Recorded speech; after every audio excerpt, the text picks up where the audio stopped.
De esto vamos a hablar a partir de este momento. Y aunque a usted le parezca poco contemporáneo y fuera de moda, vamos a hablar de poesía, de amor, de pérdidas, de alegría de vivir, de la intensidad de las cosas, de la jodida intensidad de vivir en pleno siglo XXI.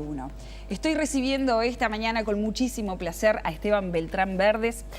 Es profesor de Derechos Humanos de varias universidades, fundamentalmente en España y en Argentina. Se dedica a someter a la justicia a verdugos y a apoyar a víctimas.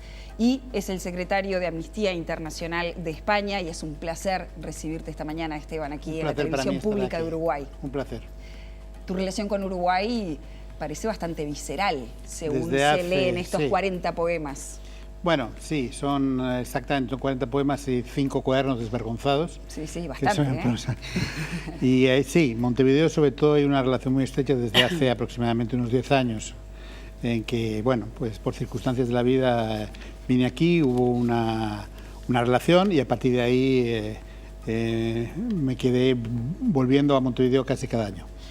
Cuando uno empieza a leer los poemas, el primero, a Lucía, ¿no? Una especie de... Es fuerte, porque es una expresión de, bueno, esto es lo que va a suceder el día en que yo no esté.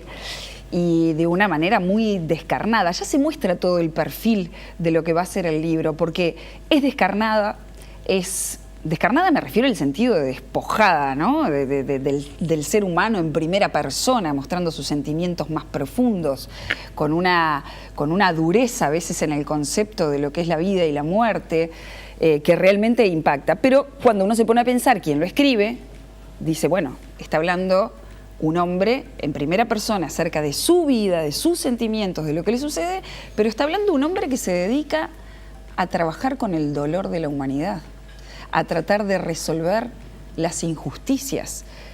Entonces, yo me pregunto, ¿cómo hace una persona acostumbrada a trabajar con esto, que tiene una intención específica en trabajar por la justicia, para llevar a primer plano sus sentimientos, cuando hay toda una humanidad que está esperando esa justicia, ese que le lleven en primer plano sus problemas?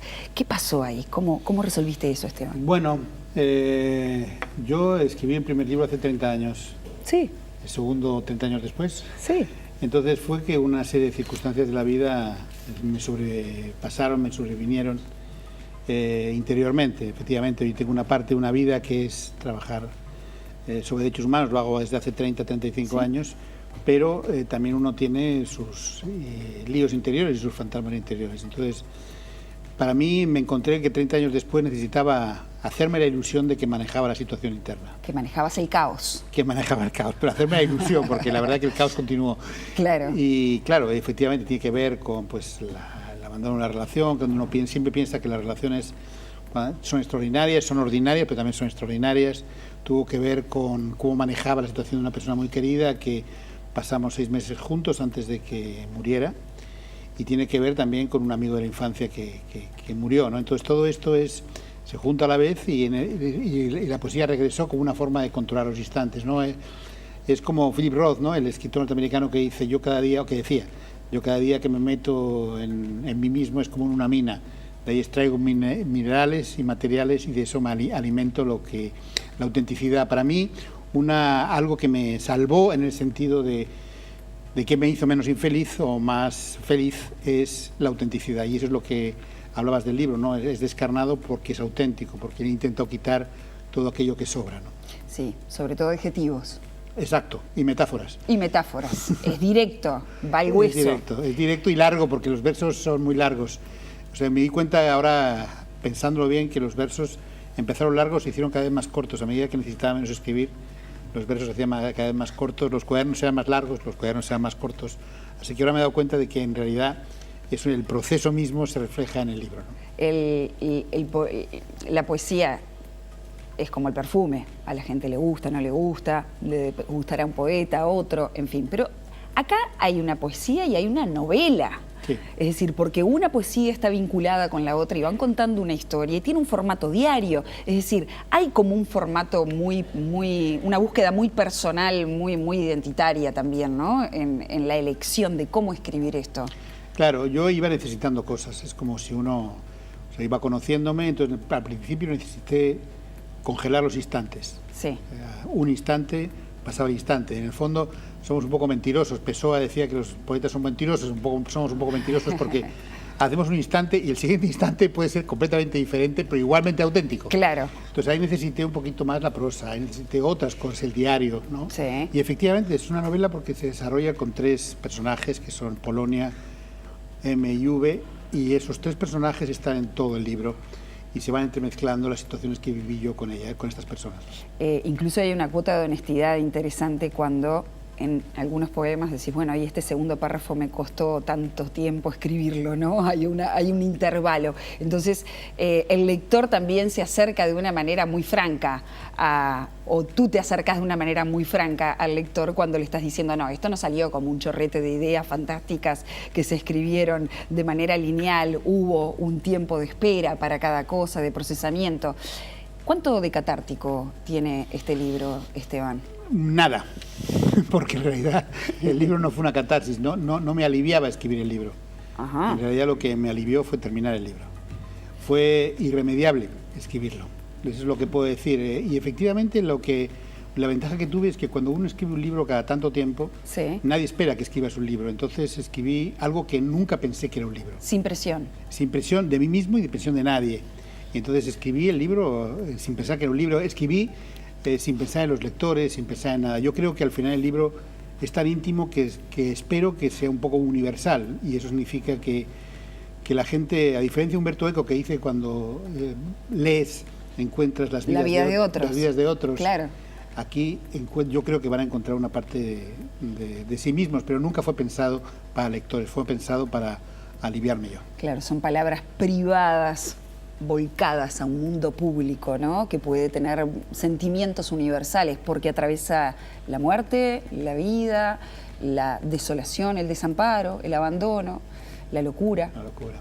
Todo eso está, y todo esto, y la esperanza. Porque esperanza. En el fondo también es un libro esperanzado, ¿no? Hay una parte del libro que digo que sería bueno matar la imaginación o que muriera la imaginación, porque sí, la imaginación es incontrolable, es como un servicio de guardia 24 horas, ¿no? Claro. Son pocos los minutos.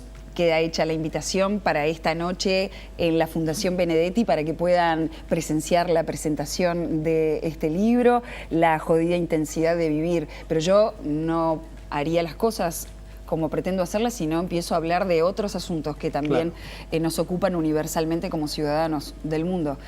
Amnistía Internacional presentó en Argentina hace algunos días nada más un informe llamado Esto no es vida, seguridad ciudadana y derecho a la vida en Venezuela, y algunos datos de los que se presentan allí son duros. Denunció que en Venezuela existe una violencia armada endémica que ha provocado un aumento de las ejecuciones extrajudiciales practicadas por el Estado y que está especialmente dirigida contra los jóvenes en situación de vulnerabilidad.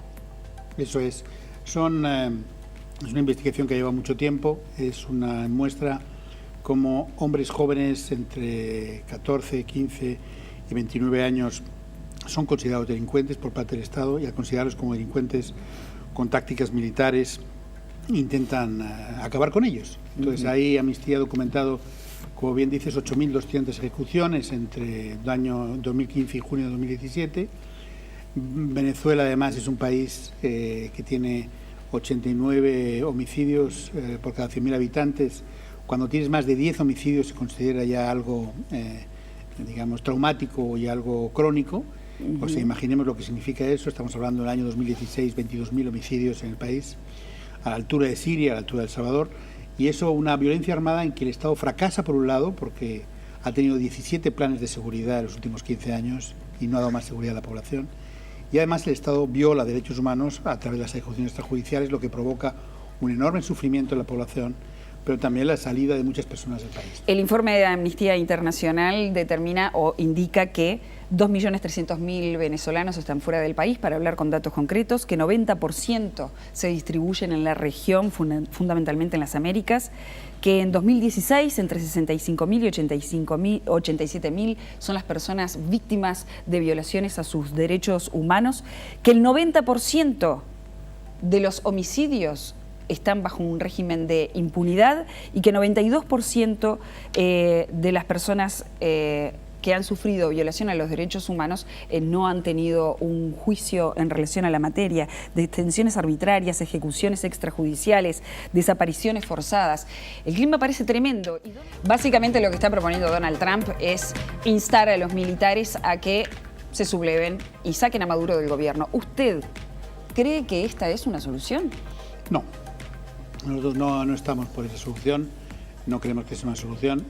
Nosotros estamos más bien por cosas que han funcionado en el pasado, por ejemplo, que haya ahora mismo en Naciones Unidas por primera vez ha aprobado una resolución que pide, por ejemplo, que ya entre la ayuda humanitaria en Venezuela. Eso es un camino que todavía está en papel, pero ya muestra una intención de la Comunidad Internacional de Gobiernos. Estamos, por ejemplo, la Unión Europea tiene un embargo de armas desde hace un tiempo y que ahora va a renovar a Venezuela de armas cortas el 18 de noviembre, lo cual puede significar que disminuya los 5 millones de armas que están en Venezuela y que provocan parte de esta violencia armada. O sea, necesitamos realmente que la comunidad internacional fije su atención sobre Venezuela, pero por supuesto Amnistía no tiene ninguna posición ni está a favor de uso de la fuerza ni nada de esto, pero también es verdad que la situación es desesperada en Venezuela, pero también hay otros países donde es la situación mala. Bueno, a eso iba. ¿Qué pasa en México? Claro. Se están cumpliendo 4 años del asesinato de los jóvenes estudiantes de Ayotzinapa y no ha pasado nada, no se... A ver, esto no justifica lo que está pasando en Venezuela, ¿no? Ni sacarle el foco a lo que está pasando en Venezuela. Ahora, ¿por qué no se pone también el foco en lo que está pasando en algunos países latinoamericanos donde es tremenda la violación del Estado de Derecho? Como en México, por ejemplo. México, más que el asesinato, es la desaparición, porque ni siquiera solo se ha encontrado un cuerpo de todos ellos. Entonces, desaparecieron, es la impunidad. Si en Venezuela es el 90%, pues en términos muy parecidos es en México la impunidad del Estado.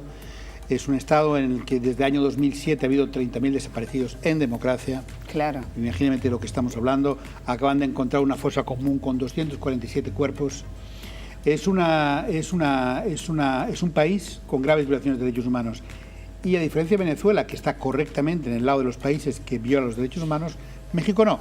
México, como que hay una condescendencia de la comunidad internacional, lo trata como si solo hubiera violencia, como si la violencia fuera algo que solo practican los grupos armados y lo practican delincuenciales, pero estamos hablando de que hay gravísimas torturas, de que estamos hablando de que hay desapariciones forzadas y estamos hablando de ejecuciones extrajudiciales cometidas por las fuerzas de seguridad. Y sin embargo, en el caso de México no hay tanta atención de la comunidad internacional. El papel de observación que hace Amnistía Internacional a nivel del mundo, parece redundante, pero bueno, es sumamente importante porque deja en blanco sobre negro algunas cosas, ¿no?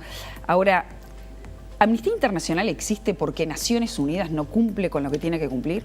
No, son dos cuestiones diferentes. Naciones Unidas son gobiernos, al fin y al cabo son gobiernos. Claro. Entonces, y los gobiernos son muy inactivos en una parte hay muchos gobiernos muy inactivos. Ahora cada vez resulta más difícil que los gobiernos defiendan los derechos humanos, ¿no? Tenemos gobiernos que por primera vez en 70 años consideran que no todos los seres humanos somos libres e iguales, en dignidad y derechos, como se consiguió hace 70 años, ¿no? El gobierno de Estados Unidos, el gobierno de Turquía, el gobierno húngaro, el gobierno... o sea, todos esos gobiernos están en contra de los derechos humanos y no hay una ofensiva parecida de otros gobiernos diciendo, no, nosotros mantenemos la llama de los derechos humanos. Entonces, lo que ocurre es que la sociedad civil toma el relevo. Ahí el papel de Amnistía Internacional. Amnistía y otras organizaciones locales que trabajan sobre derechos de la mujer, que trabajan vigilando lo que está ocurriendo y movilizándose. Y como es tan grande la movilización mundial por los derechos humanos, entonces viene la represión también. Claro. Incluso la propia Amnistía no ha tenido su presidente y su directora presos durante meses en Turquía, por ejemplo. Esteban Beltrán Verdes, ha sido un verdadero placer estar con usted esta mañana aquí. Lo estamos invitando a todo el público a que hoy puedan participar de la presentación del libro en la Fundación Benedetti. 20 horas, ¿no, Mónica? Sí, 20 horas confirmado. Allí va a estar. Realmente ha sido un gusto. Gracias también para mí. Bueno, y de alguna manera Esteban decía por ahí que le está devolviendo a Uruguay ese paquete de palabras que en algún momento empezó a escribir por acá, ¿no? Sí, volver al lugar del crimen también se puede. Volver al lugar del crimen.